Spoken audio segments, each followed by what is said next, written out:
Welcome to the Sick of This Show. I'm pulling in Lawrence, our co-host right now. It's Nick Paro, Lawrence Winterman, and our Hello. special guest, Walter Rhein, coming back for round two with us. And today we're gonna continue busting some myths of rural America as we meet this author, continue meeting this author, who has mastered the notes Ah, and The master is of the notes, yes. busting myths. So, good morning, Walter. Good morning, good Lawrence. How morning. are you both today? Good. Doing well. Good. Good. So, how's your week been, Walter? What have you been up to since we've last spoken? Oh, yeah. I finally just had to take a break. I took my kids to the water park, which was the right thing.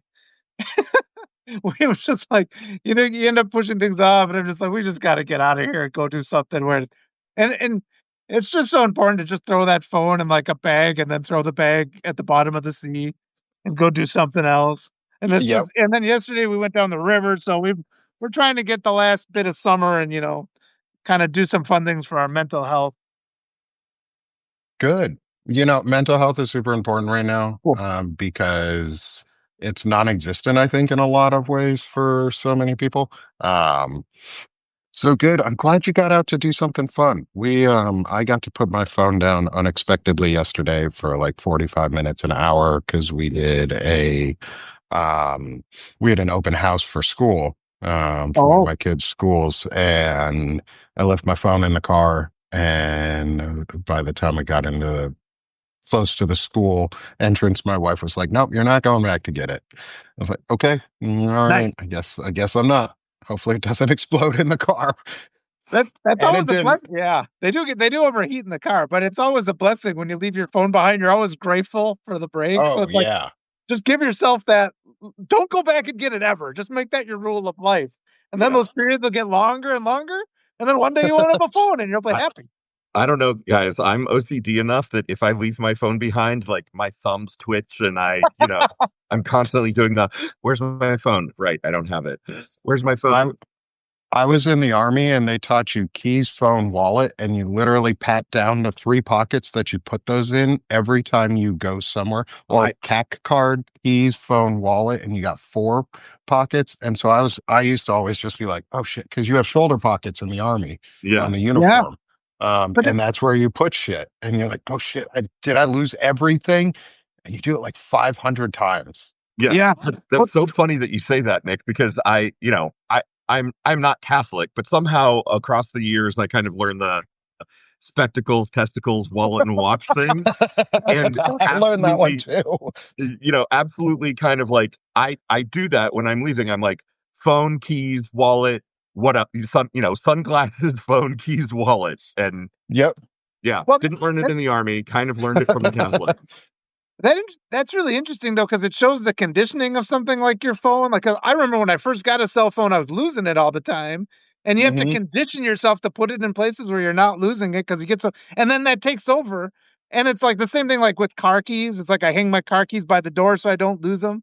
But Right. it's just like that stuff gets in there, and that's a lot of the problems in our society are that method of teaching or indoctrinating the population to do certain behaviors that they do without even thinking about it. And a lot of Right. our hate conditioning stems from that kind of thing. So, starting off with something like the phone, like giving yourself, and like you were saying, I'm feeling all twitchy.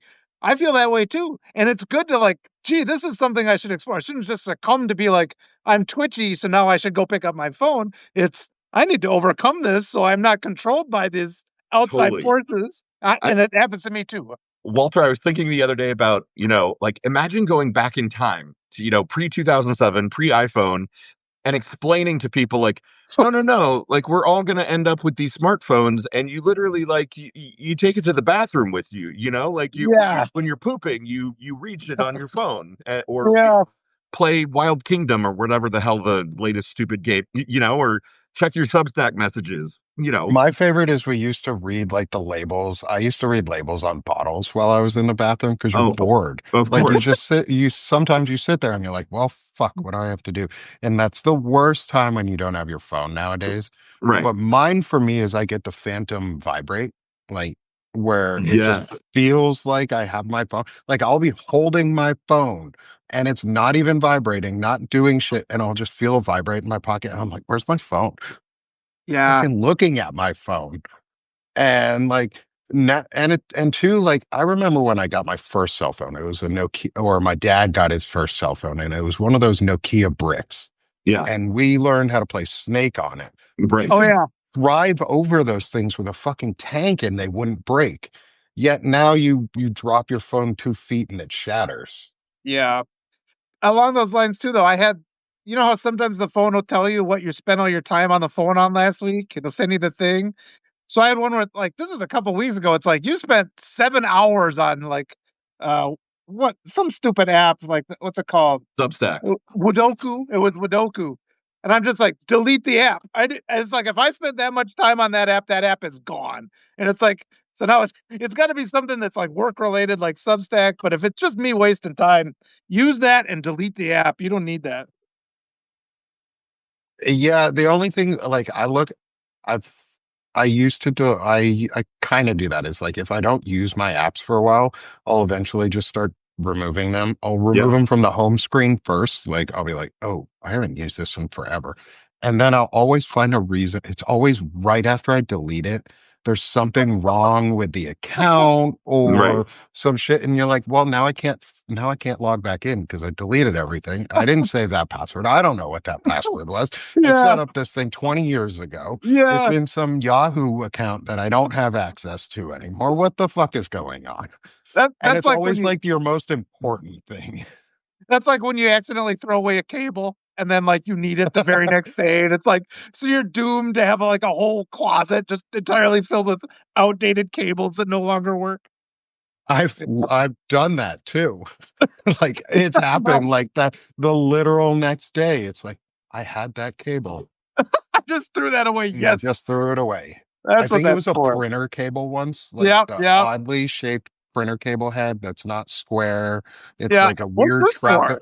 Like, yeah, it's like an archway, and you're like, what the fuck is this? And then you throw it away, and then someone's like, hey, I need something printed. Do you have a printer cable I could borrow? I just bought this new printer for some reason. Yeah, Oh my Yeah, God.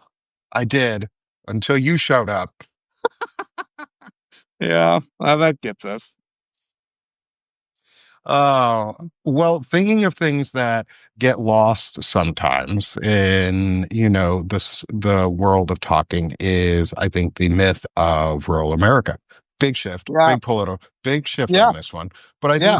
I think coming into this idea of things getting lost and like not being there when you expect them to be, or hoping they were there when you were expecting them to be.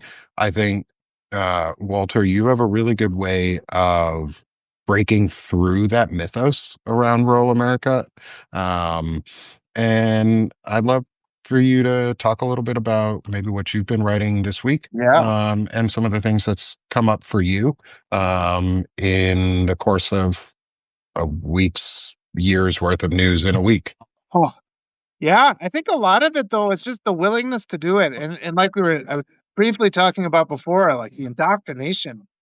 And Americans, I think, I don't know, I don't know if it's universal or not, but I know in the United States of America, we're just trained to believe a lot of things, and we have reverence for a lot of. We're trained to have reverence for a lot of things that aren't necessarily good for us, and just that unwillingness to view the issues that hit rural America, and and a lot of it just comes from I grew up in a small town with a graduating class of 106 people.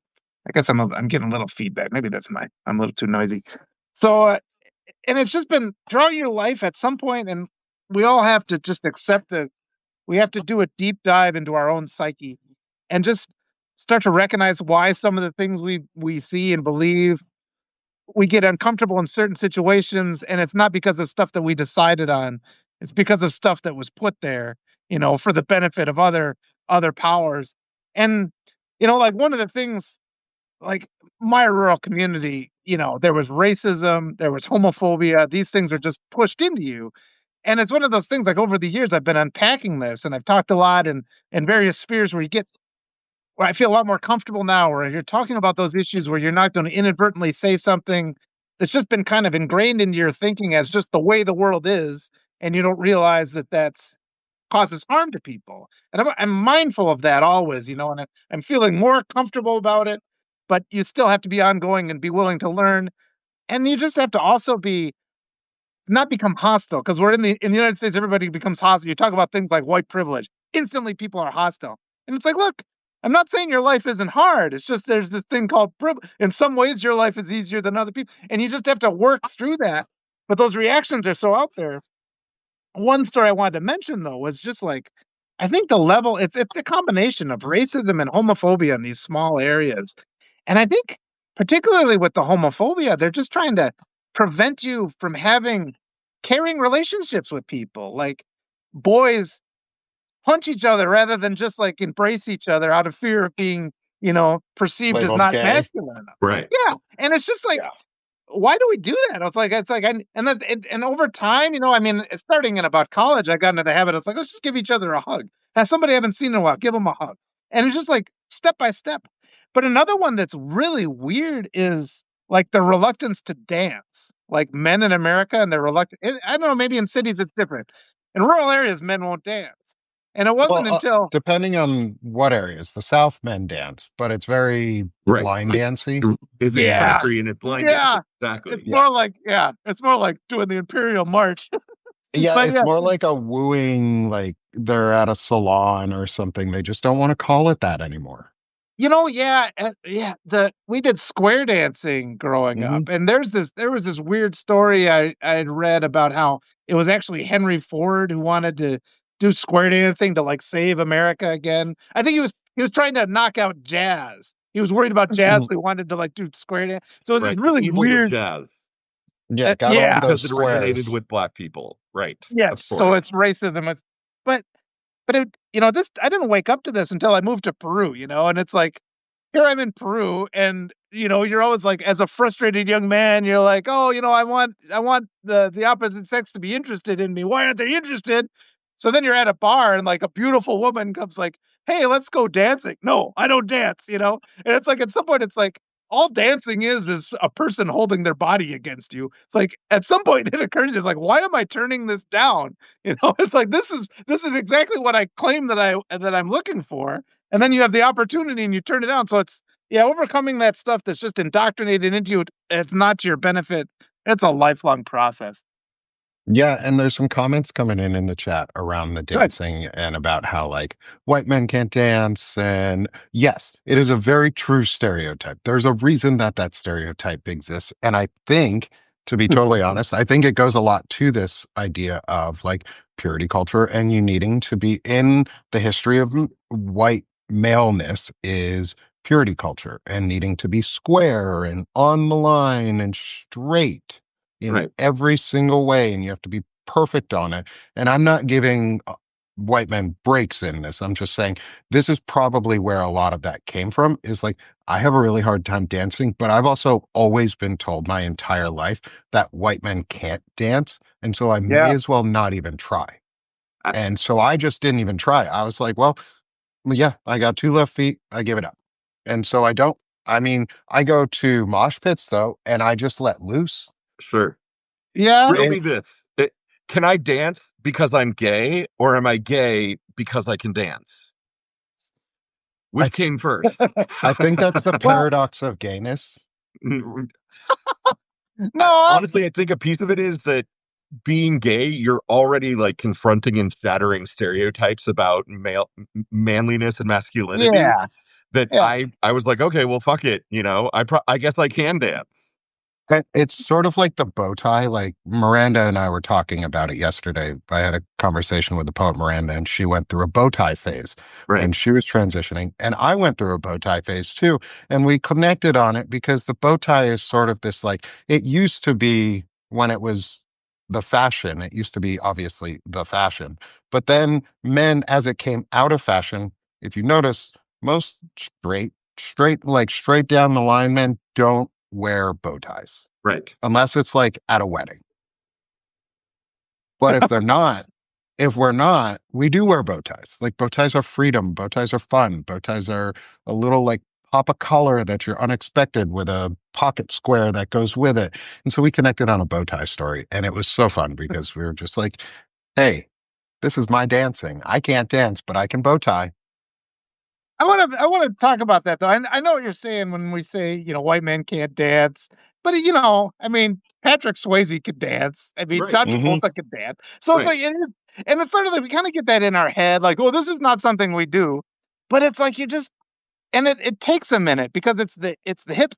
Like my wife she was to do dancing competitions in Peru. So if I couldn't dance, I mean, this wasn't going to be a working relationship. She just dancing is part of her. And it's like white. And like I said, yeah, I'll go out on the dance floor and let you press your body against me, darling. Yeah, I'm totally happy to do that. It's like, why wouldn't we? And it's all about, and the problem is it's the hips. It's like men don't know how to move their hips. And even when I'm starting, you're kind of shuffling your feet. You don't understand this. Then you realize, oh, I can dance and leave my feet completely, both of them on the ground. And this is just what people don't understand. And you learn it by when, when your wife presses her body against you and moves your hips. Now you're dancing. It's like so you do know how to do this.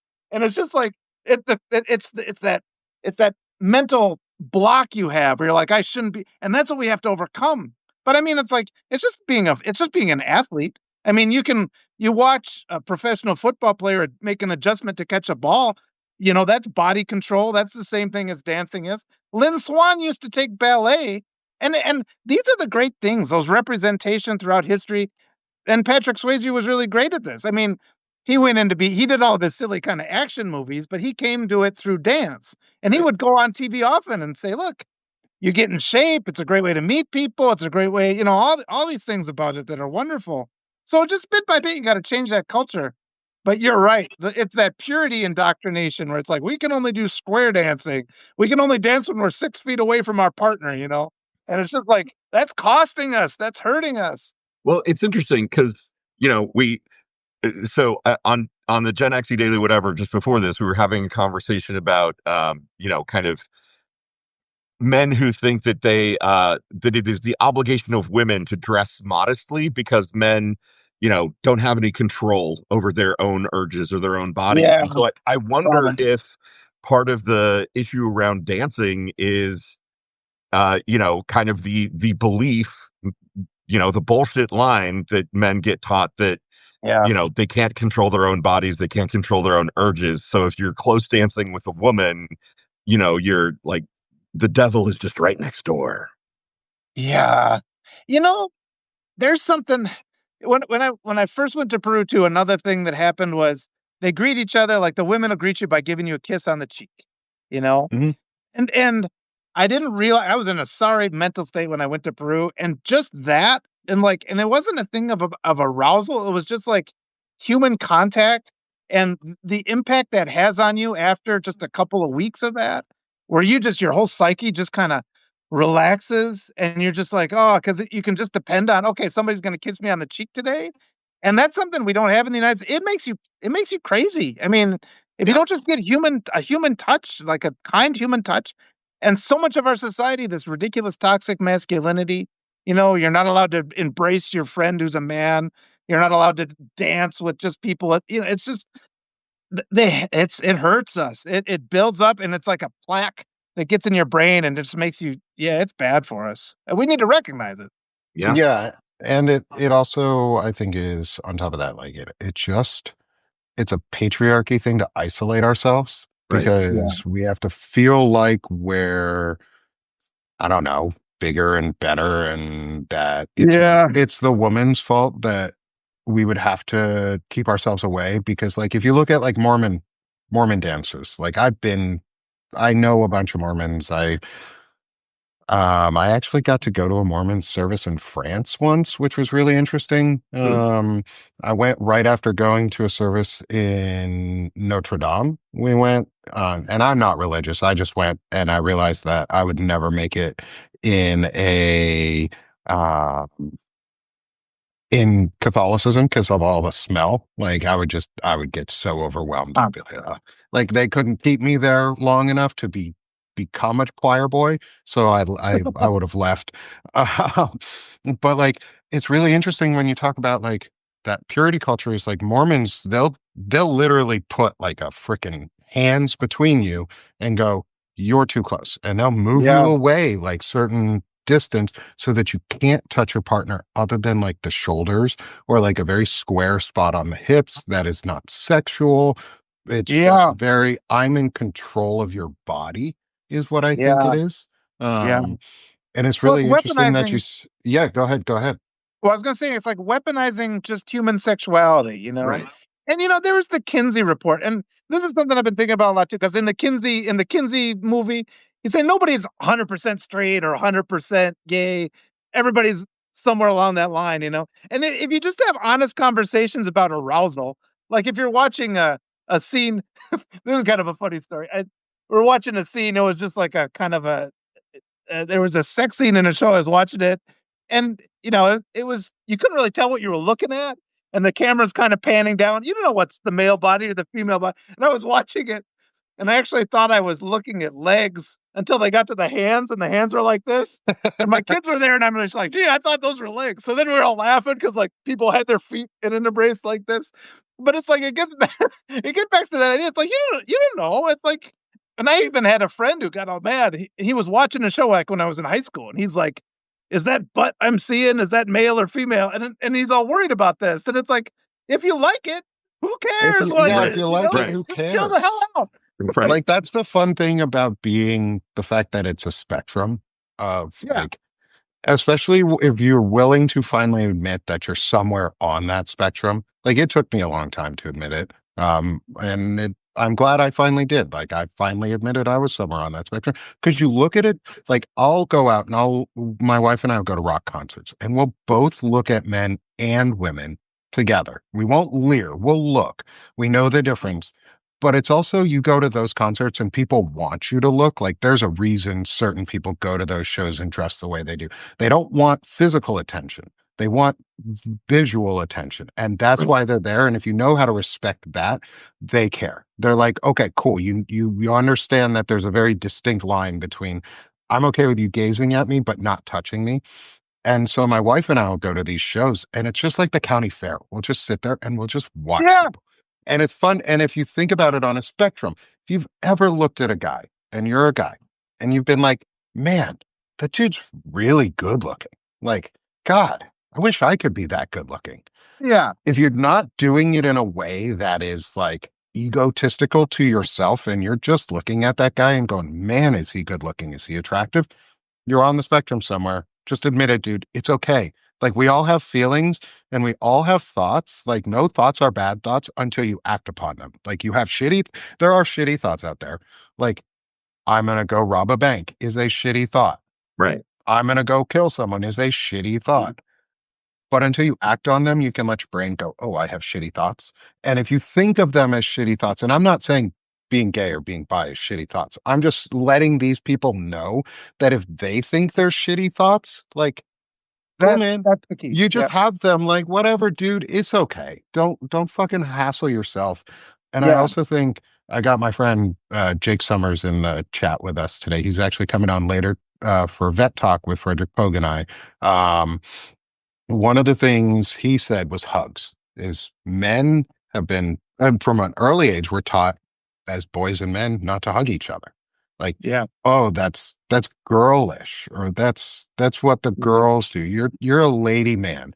I hate that one. Is you're a lady man, or like you're a wuss. So it's like, no, dickheads. He just wants to say hi to his friend. Like I tell my friends I love them all the time now.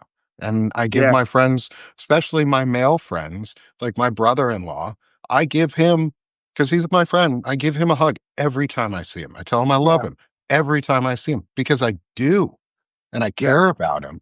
And you need men to tell you that because then it's okay for you to say it back or for others like your sons to see it and go, oh, it's cool if I tell people I love them or that I care Yeah. about them. Yeah. What the Dude, malicious forces? Go ahead. well, I was gonna say I get this so hard, right? Because for years I've sworn that I was a Kinsey Six, and I'm finally coming to terms with the fact that I have met a couple of women in my life that I would have sex with. I mean, I don't know if they would with me, but More I can possibilities. actually have physical responses to women. Oh, It is kind of a big deal well, for me the to Mhm. problem. admit, Yeah, like, I'm not hard pegged to the six. I could actually, imagine. well, I but the knew that issue would is, get you. Oh, Speaking of pegging, well, speaking of pegging, it's that actually funny you mentioned that because my favorite phrase that I got to hear the other day was on the Find Out podcast, and it was from it's Luke's last brain cell. He's a younger younger guy, younger male man. He's like 21, 22. He's an adult. Like I say this for a reason because he says some fucking shitty things at people. He's like, he sits in his car and he just like hates on MAGA, but he says it with such like thought behind it that it's oh, I think I thought know who you mean. provoking. Yeah, Um, and one of the things he said on the Find Out podcast, they were talking about like the stupid things that Republicans do that come back to bite them in the ass. And he was like, well, it's the double-sided dildo of consequences coming to fuck them. And I was like, yes, my new favorite phrase, like the double-sided dildo of consequences. that is Be- incredible. because it's true. Like all of this purity culture, all of this like yeah, abundant, like over masculine bullshit led to the phrases all men or yeah, all women hate men or all yeah. men are bad. And those are phrases I got used to and I don't listen to anymore because they don't apply to me. But I also understand why people don't like them because it is very exclusionary. That being said, at the same time, they're super important because like 90, like let's give it like 80% of men have done something really shitty in their life at some point, and there's a reason women and often other men are afraid of men because we're predominantly the ones to be afraid of, especially men who have beautiful, luscious beards like me, who have this white complexion that shines and gets red when you let it out in the sun too long.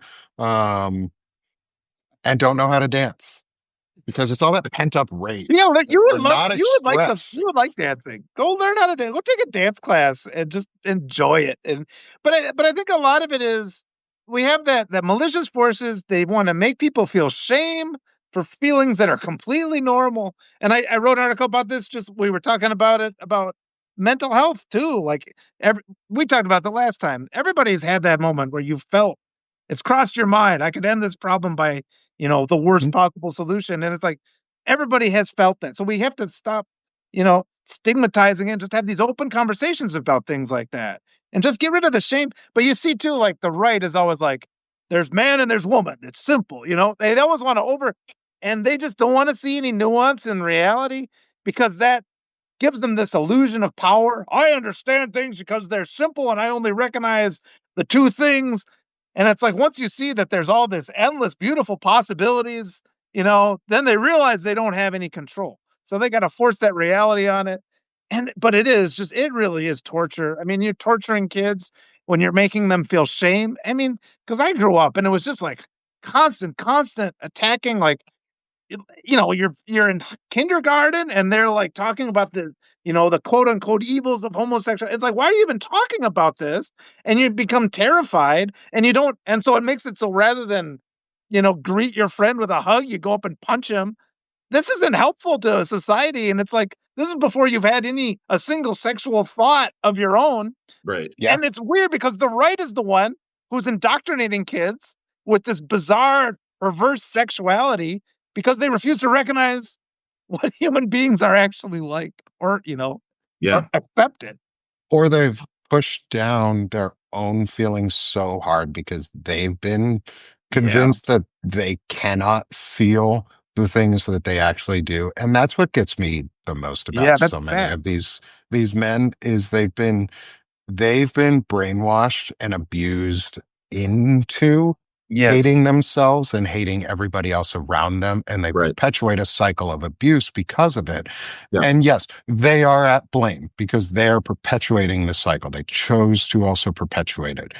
It's this thing like of mental health. It's just mental health that we need to talk about. Yes, Golden Mean, I see you. I know you want us to talk about Mike Johnson.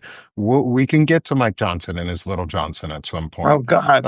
And his weird, creepy app that he has covenant eyes with his son to allow his underage son boy, child to monitor his porn usage and make sure Yeah. daddy's not going on to porn sites. Um, and also having all of his data scraped off of his phone and Yeah. stored who knows fucking where, which is scary as shit because he's the speaker of the house, or preacher of the house, sorry. Because Yeah. he That doesn't guy. do much speaking, he does a lot of preaching. um wow, I got off on a tangent there. Thanks, Golden. Thanks, friend. It went to dark place. It went to Right, dark right. place. But But anyways, like that guy. the Yeah. big thing out of that is like what I wanted to really get to on that was mental health on all of this is like we've all, I know my generation, I'm a millennial. I know my generation talks a lot about our own mental health very openly. And so do a lot of younger kids, anyone or adults that are younger than us. It's a very common thing for us to talk about mental health, but that doesn't mean we actually practice it. Like Yeah. you hear a lot of these young men talk about their mental health, but they only do it in like very simple words. It's like, I'm mad, I'm sad, I'm angry, I'm frustrated. And that's about it. Like Right. there's no nuance to the conversation because they don't know how to have it. All they've heard is I have to say these words out loud to let people know that I have emotions, but I'm not going to control them. It's a start. It's like so. Got to start somewhere. Hopefully, that opens the floodgates. The trickle becomes a stream that becomes a river, and then there'll be, then the pressure will be released, which is what everybody needs. Mhm. Dimitri asks a great question in the chat. Do you guys think these Substack Yep, lives are a form of group therapy? I would say Absolutely. yes. Yeah. It's been a great relief talking to both you guys. It just Yeah. I always feel better. I'm always tired too because it brings stuff, and then I always find I'm inspired to write after doing these things because a lot of times it's because it's like I wish I'd answered that question better. Let me write an article to explain what I really meant to say. But it's inspiring and just connecting and even stuff that doesn't quite I don't quite understand at first. I'll go out on a walk and it'll kind of start to make more sense. So it's been Sure. wonderful. And it's validating, right? Because, what we see in the chat is, if somebody brings up a tough topic, suddenly you've got like 10 people in the chat who are like, oh, yeah, that happened to me. Oh, yeah, me too, and, Yeah. um, Oh gosh, you got to know. You got to know there's a Yeah. community that feels just like you. right. And it's bigger than you think. Yep. Yeah, it's like yesterday I wrote a poem about fibromyalgia, because I suffer from fibro and it's an invisible disease and you only really ever talk about it when other people have started talking about it. So I wrote a poem and I read it out loud. And the amount of responses I got to it that were, I Good. have fibro too. Thank you for saying something, or my spouse has fibro. They expressed this almost exactly like this. This made me think so much. And I was like, wow, like I forget that I'm not alone. And I talk to Yeah. people all the time. Like, I love this because exactly like you said, we just talk to each other. It's a chat. It's almost like it's the best parts of Zoom Yeah. chats than like work chats Right. without all the work. Right. Like Yeah. we're not talking about like even though we're talking about like this is a job for us in a lot of ways because we are working our asses off to get articles out, to do lives, to prepare for things, but at the same time we're talking about things that matter to us. um I Mhm. use them as a way to prepare myself. Like Monday we have a conversation with Dana Dubois and Soso on parenting and the rise of fascism. um Yeah. and I'm bringing Soso on because she's a child developmental psychologist. Right. Um, Oh, and you need to have the tools like this. It's why we yeah. have the vet talks. It's why we bring on like Chris Goldsmith or Fred Wellman. Like they help give us tools to help therapeutically get through this without thinking of it as therapy. Yeah. Yeah. It's a I, I really great question, Dimitri. Thank you. I just want to put a pin or a bubble out there. If we're talking about kind of rural issues, right? I do think there's also a conversation for us on the left to have with regards to how the left and how Democrats view small town America and yeah. rural issues and how those places feel abandoned by Yeah. Democrats and the left. And we need to figure out how to correct that if we're ever going to be politically competitive again. And I that's a wonderful point. I brought it up a couple times because I've had the privilege of talking to some people, and I grew up small place, red county, and I've talked to people that have spent all their lives in, blue cities and blue states, and there's just such a disconnect between, what the reality I experience, and they just can't comprehend. And it's like trying to, and a lot of it is just speaking openly and honestly about what really went on there and what people really actually believe. But what gets frustrating, like what Lauren said, is you get so much from, and I always say the Democratic Party is conservative, and the Republicans are radically conservative, and we have absolutely no liberal representation in the United States. Even Bernie Sanders is right of center when you look at global sense. And then you get to the point where you get the Ivy League Democrats who they will dismiss a person like me. I'm like, look, I grew up in a red place. I've talked to the people. I today I talked with 4 people that are probably Republican voters. You're in a place where you've never talked to one. You should listen to what I have to say. I'm telling you, progressive progressive policies are popular in red, and I'll get people who just insist. They're like, you can't switch a red seat blue by running a progressive can. They'll say that. I'm like, that is not true. And you're Yeah. telling me that from your gated community in some rich area. I'm telling you from the the battlefield, you're wrong. And you just can't have a conversation at all. Yeah. And it's frustrating. No, I totally understand it because I'm from Vermont originally, and so I love when people mention Bernie because he's a good dude. There are some allegations against him that are not good. There have been things that have floated over him for most of his career, and he has done some incredible things. So we have to weigh the good and the bad on him because especially on this one, his good right now, Yeah. his Yeah. utility right now for what we need as him as a public servant is through the roof. Yeah. I'm not excusing any bad behavior. But his utility right now is through the roof, and we need to remember that politicians are tools to policy.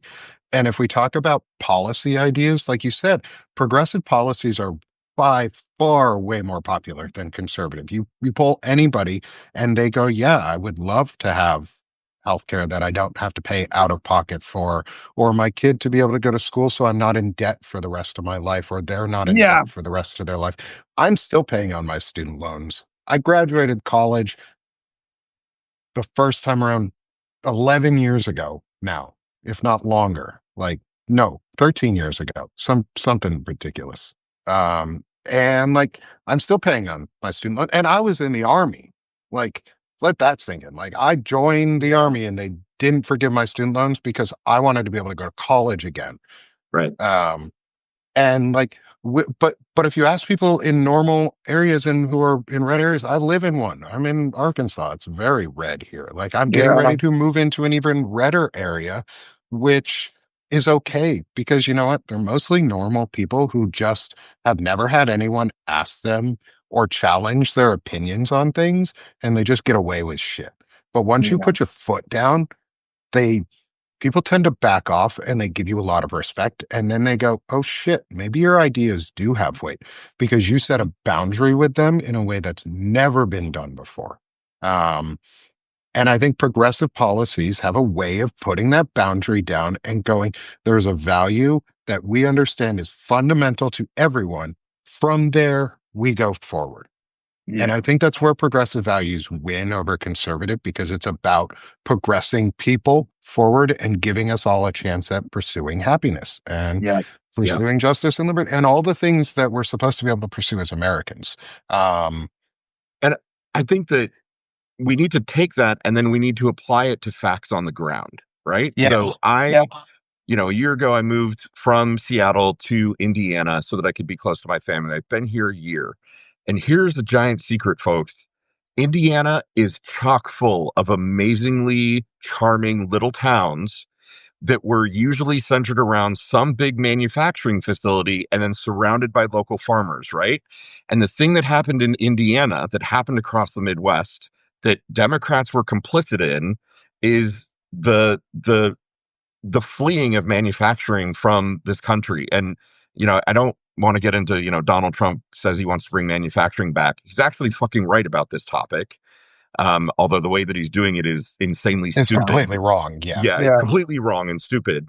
But, Indiana had little towns that used to be like, oh, yeah, that town had the Magnavox manufacturing plant, and that town had the GE manufacturing plant that built this. And that town Hmm. had a GM plant that, and none of those plants are there anymore. Those towns got hollowed out. And we are not, as Democrats or progressives or left people, however we want to talk about ourselves. Yeah, Golden Mean, you're right. Clinton absolutely Yeah. participated in gutting American manufacturing like this.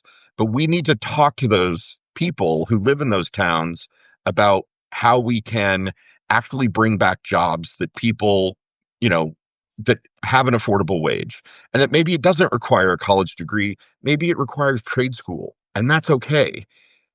Help Yeah. You're me not a get there. dummy if you Are don't go you? to college. If you go learn how to, Yeah. operate a complex computerized tool and die Yeah. machine, that's fucking great too. Yeah. No, it's equated that like people divide. Like when I say education for all, I totally include trade schools. I don't even think you have to Oh, mention it. absolutely. Because I've always said to my kids, it's like, look, you don't go straight to college. It's like become an electrician. That'll be very useful because as a homeowner, you need to be an Hmm. electrician basically, so you don't kill yourself. And it's like I studied physics in college, and it's like, well, learning like becoming an electrician teaches you the practical side of electricity, and then you take the academic and there's the theoretical side of it. The practical side's a lot more useful. But there's for some reason I'll talk about education with people and then they'll assume I'm not when I say education for all, they're like, "Well, you have to include trade schools." It's like, "Yeah, trade school is education. A library is education. We need to fund it libraries." I'm not talking about like a fancy degree from two Ivy League universities, like any knowledge that practically is useful. Yeah, somebody said a plumber. All these things are super useful. But I always tell my kids too, you can get that trade school degree and use that to support yourself and then get another Hmm. degree. It never has to stop. And it's like we've got this attitude in the United States where it's like, once you got a job, you're done. You don't have to learn anything anymore. And obviously, that's not the case in our ever evolving technological society where No, nothing absolutely. is Ask the all same of the from day to people in day. tech who have been laid off because AI is coming for their jobs, right? You Yeah. can't afford to stop learning in this Yeah. economy. Yeah, you have to learn all the time, and I think we're purposely gutting that right now. Like they've the mechanism to enforce standards like that, where we could implement trades as part of a Yeah. standard education. Like that would be a good thing is like building trades into part of your overall schooling education because then Yeah. you learn useful tools. We had that kind of when I was growing up. Like we had Sure. um Shop home class. economics, we had Yeah. Yeah. shop class, we Yep. had also we had different classes that taught us useful skills for manual labor at home, for things at home that were useful and utility based, but it wasn't Yeah. about like, this is how you're going to get a job. And I think you're right. Maybe we need to include the language so that it's purposely Yeah. noticeable that trades are part of it. Yeah. Well, you're saying some great things. And what I found too is there are as much as we are frustrated with the things that work against us, it is important to recognize there are a lot of people working for us. And I've kind of found, even though we don't have free education, there's a lot of people making effort to, it's like, let's get it so your kids can get like 3 credits in high school. And they get one program established. It's like, oh, let's try and get 3 more credits. So it is possible. You have to do the work, but you can find ways where you can get like the first year or two of college done even while you're in high school. So there are people out there doing these things, and it's just a matter of a lot. And this is why we talk about it often. Run for any political office you can find, because if you can get on a school board, Yeah. you can and just what you're saying, we can get them like the first couple credits for the tech school. They can get as part of the regular high school curriculum. You can work with these programs, and most of the little local schools will be willing to do that because they want, that's just advertising for them. They can get Yep. the students to go right from the high school into the tech school. If they've got a couple things taken care of already, that's great. But yeah, that stuff is kind of out there. And so that's kind of our point of focus. Rather than hope for a universal change, let's do this incrementally, 3 credits at a And time. stop demonizing it when you're in school. Cause like when I was in Yeah. high school, if you went to the tech school as part of high school, you were a flunky. You were one of Yeah. those kids. You were one of the idiots who's never going to make it as anything. You're not going to do anything in your life. Yet they got a better practical education than I ever did, Yeah. in a lot of ways on things. It's like when I went to college for I have 2 degrees. My second one is computer science. Well, I learned computer science and then I took a coding boot camp to get into as an apprenticeship program through the federal government to get in at Amazon. I worked through an apprenticeship program where you went to a coding boot camp. I learned all of my practical skills on actually how to code and write software in that boot camp in like 12 weeks, where I went to school for 3 years and didn't learn Yeah. shit that was practical to coding. Like, we need to make school practical again. And I think that's part of the problem is we've lost practicality of school, is we've made it really esoteric in a lot of areas that still have practical applications. And we just need to bring it back. Like, learning how to be a software engineer in college should include build a program or two or Right. three that actually work. And you actually have to do it in a project base with a class with like groups, and Yeah. you actually have to do the real things. We didn't Yeah. do all of those things in a sustained way that taught us how to code. That's right. Um, There's different learning philosophies that work for some kids and not for others. Some places do offer that. You're right though. And it's funny how, because when I was in high school, I took a welding class, and it's exactly what you said. I'm just like, I'm curious to learn how to weld. So, and even the guidance counselor discouraged me not to take it. But that same guidance counselor told me not to go to college when it was time for me to graduate, because he said I just incur debt and fail out. So it was sort of like, there's all these contrary, even among the Maybe same not a people, great there's guidance conflicting counselor. arguments. Go ahead, I'm sorry. yeah, that's great. Great advice for a kid. Yeah, Yep, you're just going to fail out. yeah. Well, Oh my that's the God. way it goes in small areas. Should we ask some more questions? I'm kind of curious. I always kind of forget. We should get some more questions out of the chat. I like Yeah, getting them involved. Well, I'm Noble trying to Valette look just at. said, learn Mhm. how to build a house budget, how to buy a house, etc. Like practical economics. I don't know about you Mhm. guys.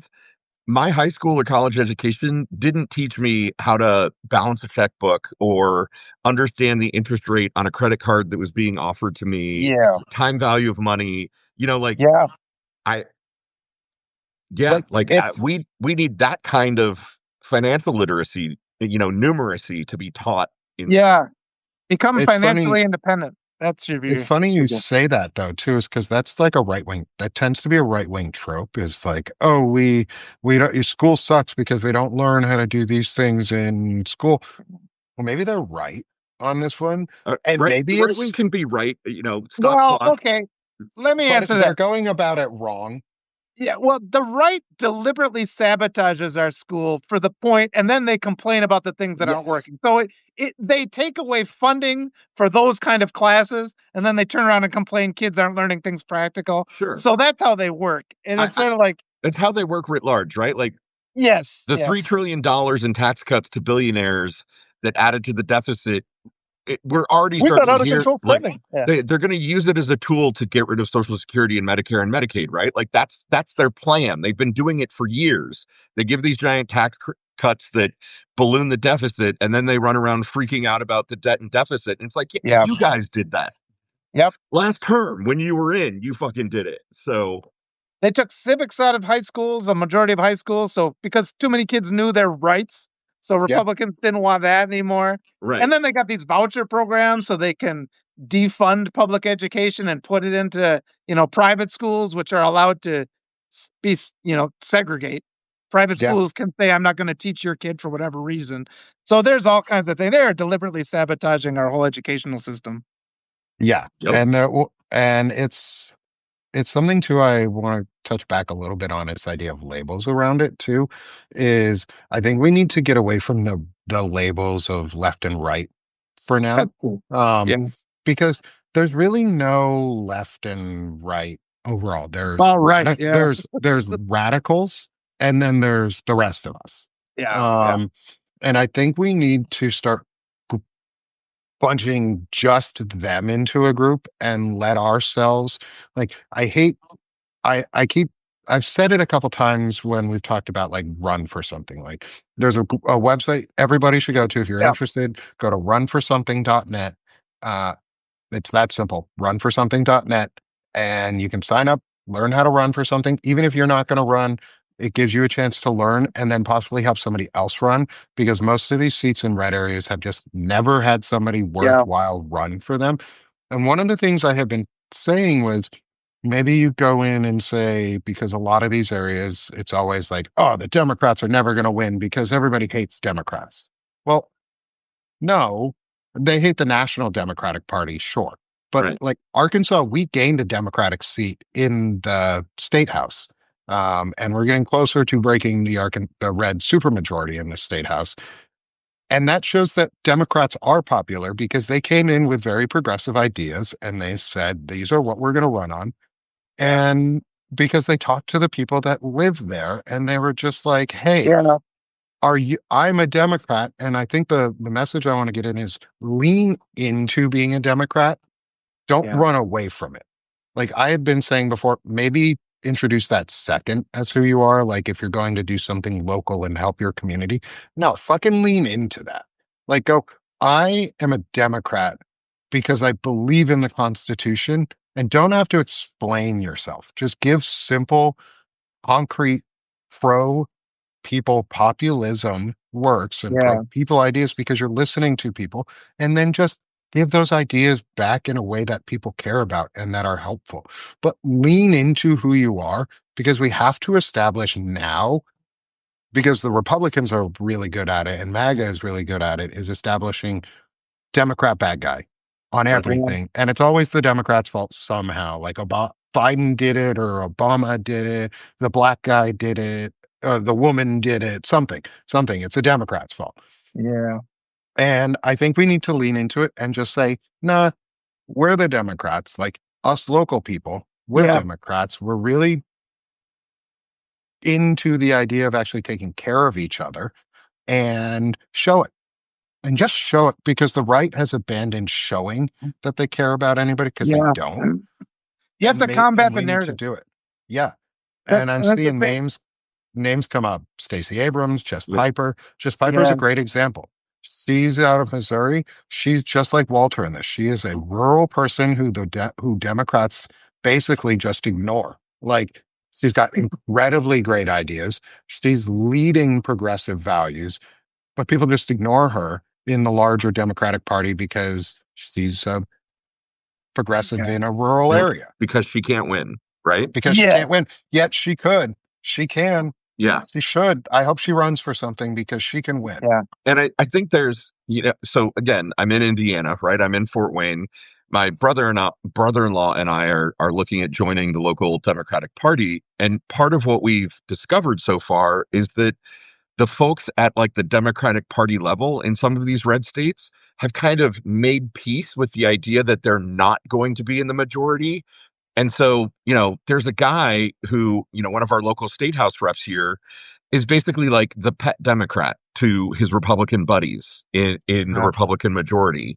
And you have Yeah. to run against these people. Like you have to get engaged and primary these people because Yep. otherwise we're going to get stuck with the folks who are, baked into kind of this idea that certain areas Democrats are never going to win. And Yeah.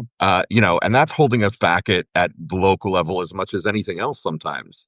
Hmm. But the idea of term limits again, because it just seems like these guys, I think some of the reason so many of them fight tenaciously and they think they're entitled to a seat forever is because they're terrified that if they're not holding office, they're going to be, prosecuted for all their crimes. And I think, I really think there's a lot of corruption Well, all over in the whole government, and they just feel like they're entitled to their seats forever. They'll die in their seat rather than step down, and for the sake of protecting a majority, they won't even do that. So it's really kind of scary what's going on, in our We've society. literally had Walter, you say die in their seats. In the last year alone, like total, it's 365-day period, Yeah. six Democrats have died in federal office. Yeah. Six. right. Yeah. Six. We have a 3-seat minority in the Yeah. Seriously, Democrat did you get in the three? House of Representatives. Yeah. We lost 3 or 4 just this year. Yeah. We literally could have had 4 powerhouse Democrats that were Yep. young and cared, even not young, just vibrant, just Yep. alive, who weren't dying. Like They could have if blocked the you're, murder bill. They could have Right. blocked yeah, the murder bill, and they Absolutely. didn't. Yeah. So yeah, it's frustrating. Yeah. The idea of the particular example of Jerry Connolly, who had esophageal cancer, Yeah. which is an incredibly hard to recover from kind of cancer. And, you know, got elected into that position because he was owed it, because he was in the seniority. Like, fuck that Yeah. shit. We cannot do that. Like, It needs to be we are merit, playing you a know? losing game. Yeah. It needs to be merit based, and they have to lead by example. And if the best people are the youngest people that just got elected, they should get those seats. And it's sort of like, how do you go up and talk to the whole nation and say we believe in merit when you don't follow those rules, Absolutely. within your own Yeah. organization? Yeah. Frustrating. And I think that's where this is like we talked about rural America, we've talked about voting, we've talked about talking to people. This is where we all come in. We're the local version of a Democratic Party, and we can reform the national narrative. Like, that's Yeah. the cool thing about Substack and Lives and Yeah. TikTok and places like that is we're forming the narrative now. Like, I don't give a shit what the Absolutely. National Democratic Party has to say. I don't pay attention to what they say. I don't hear what they say. I just ignore them. I ignore everything they Yeah. have to say unless they are not endorsing local candidates who are progressive and who care. Like Mamdani in New York, he has not gotten the endorsement No. of a lot of No. major Democratic names, and I think Right. that's a Yep. shame. It's Yeah. I absolute bullshit. don't care about his prior comments about a global antifada, if that's even what he said, because even if that is what he said, that doesn't mean killing people. Yeah. Like, Yeah. that's not what he said. He didn't say a global jihad. Yeah. That is killing people. And he listened to the people. He won his primary Yes. with a large white population of people who voted for him. The largest group that voted for him were white men. White Yeah. men. Prior Right. MAGA voters, people who voted for Trump, he won all of them because he listened to their concerns, and instead of dismissing them, he was like, "Oh, the same concerns I have. Let's just talk about them." It's the FDR mandate. It's the second Bill of Rights. It's the idea that we deserve fairness by just listening to what popular ideas are and running with them. Yeah. Absolutely. Sorry, Absolutely. went on a No, that was diatribe good. there. No, No, that that's we exactly it. covered a lot of ground today. I think this was a Yeah. good one. Yeah, so we're getting to the top of the hour, and I got a couple more shows coming up today, so I gotta rest the voice, take a coffee Yeah. break. Walter, it was incredible having you on. I want to make sure you get to close out the show today for us. But Okay. before handing it over to you, I want to say thanks, everyone. Please consider subscribing to all three of us. Tomorrow's the last day for my summer sale for the Sick of This Shit with Nick publication for 80% off if you want to get a paid subscription. I may extend that, but we'll see. Um, but it's been great having everyone here. Amazing questions. Thank you, everyone in the chat, as always. Lawrence, before we hand it off to Walter? Yeah, I had a couple comments about my t-shirt. If you want to buy a t-shirt, I sell them on my store, Alpaca Lunch. I'm putting the link in here. And go subscribe to Gen Xe, where my lovely co-host Dana Dubois and I get to talk to amazing guys like this all the time. Wonderful.